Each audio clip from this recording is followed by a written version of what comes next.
All right, everyone, buckle up because we're about to dive into some seriously wild stuff today. We're talking about the future of Bitcoin.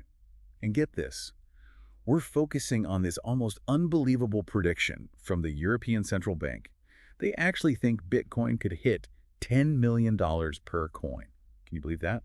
$10 million. It's mind-boggling, right? But it's not like they just threw a dart at a board and came up with that number. This prediction comes straight from their own analysis of the European economy.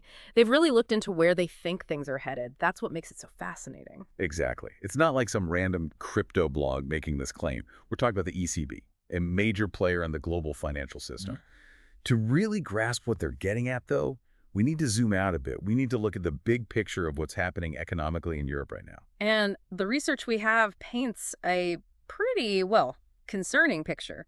The EU is facing some serious headwinds. Think about it. Unfunded pensions, you've got massive government debt piling up, high taxes, low productivity. It's not a pretty situation. So it's almost like they're walking a tightrope, trying to keep the whole system balanced.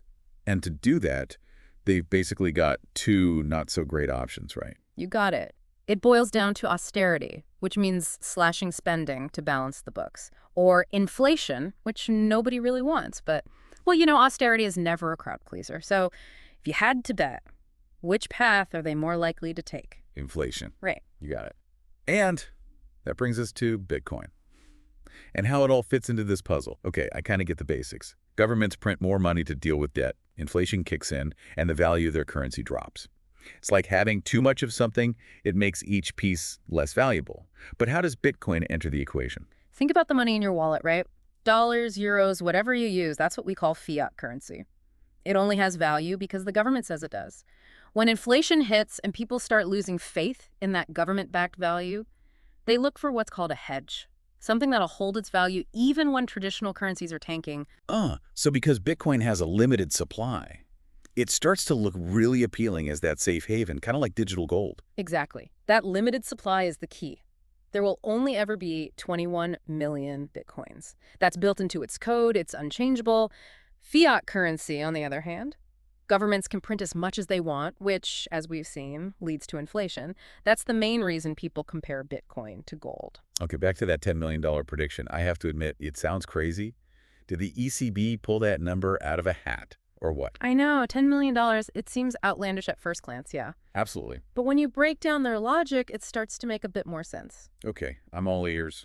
What they're basically saying is, if inflation really spirals out of control and the euro crashes, people are going to panic and look for anywhere to store their wealth. And Bitcoin, with its limited supply, could become a primary destination.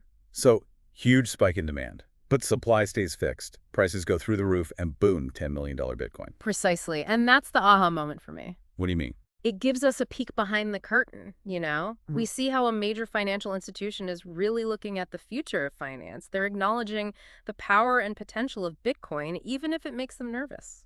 It's almost like a warning shot, isn't it? Like, hey, this thing you're dismissing could end up more powerful than us. You could say that. And it brings us to another point the ECB raised. They're worried about Bitcoin exacerbating inequality. Imagine the early adopters, the ones who bought Bitcoin when it was pennies. They become incredibly wealthy, while everyone else is left behind. I see their point, but is Bitcoin itself the cause of inequality, really? What about the current system? You've got central banks controlling and manipulating money however they want. Isn't that more to blame? That's a great question, and it's a complex issue, no easy answers. It forces us to really think, what does a fairer financial system look like? Who should control money? These are the questions the ECB is grappling with, and frankly, they're questions we should all be asking ourselves. I agree. It really makes you wonder, could Bitcoin, by offering this decentralized alternative, could it actually level the playing field in the long run? It's a fascinating possibility, and it's a conversation we definitely need to have. This whole thing, this whole Bitcoin and ECB situation, it feels like a power struggle playing out in real time, I know, right? It's fascinating. You've got these powerful institutions, the central banks, the ECB. They're used to controlling everything. Right, they're used to calling the shots, especially when it comes to money. Exactly. And then Bitcoin comes along. This totally independent system, nobody controls it, no government, no central bank. It's a direct challenge. It's like their worst nightmare. Yeah.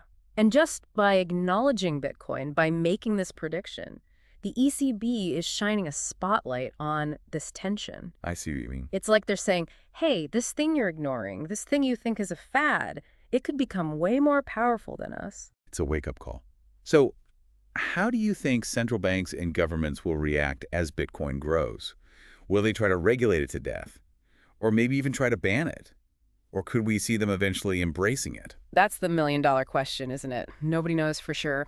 But the decisions being made right now, by governments, by individuals, those decisions are going to have huge consequences down the line. It's a pivotal moment. And what I find really interesting is that the ECB isn't just focused on the financial implications. Right. They're thinking bigger. They're talking about the potential societal impact as well. That's right. Especially that whole idea of wealth redistribution. Yeah, they seem really concerned about the early adopters, the people who bought Bitcoin years ago when it was practically worthless, They're worried those people will become ridiculously wealthy. while everyone else struggles to catch up. Exactly. It's a valid concern. If Yeah. Bitcoin really takes over, Becomes this dominant force in the global economy. we need to make sure it's fair. The benefits need to be shared. We can't just replace one unfair system with another. That's the key. So the conversation needs to go beyond the price of Bitcoin. I agree. So where do we go from here? What else should we be talking about? Well, we need to talk about financial literacy. We need to talk about access to technology. Right. Not everyone has equal access. And we need to look at the root causes of wealth inequality, the underlying structures that create these disparities in the first place. Okay, so much to unpack. Let's try to distill this down for our listeners. What are the key takeaways here? All right, so first and foremost, I think it's crucial to understand just how closely the future of Bitcoin is tied to the future of the global economy. You can't separate the two. It's all connected. The ECB's prediction, even if it doesn't hit that exact number, it highlights the massive potential for change. We could see a complete transformation of the financial landscape. This isn't just about some investment, right? Absolutely not. This is about the very essence of money, Who controls it? how it shapes our lives. Exactly. And the second takeaway, I'd encourage everyone listening. Think critically about all the different narratives surrounding Bitcoin. There's a lot of hype out there, some good, some bad. It's easy to get caught up in the hype. You have to look beyond the surface. Do your own research. Talk to people who really understand this space. Form your own opinions. It's an incredibly exciting time to be alive. We're witnessing the birth of a new technology, a technology that has the potential to revolutionize how we think about value and exchange. This is exciting, sure. It can be a little scary too. Definitely. And it's definitely full of uncertainty. Which, in a way, is what makes it so captivating. So here we are. The ECB is saying Bitcoin could hit $10 million.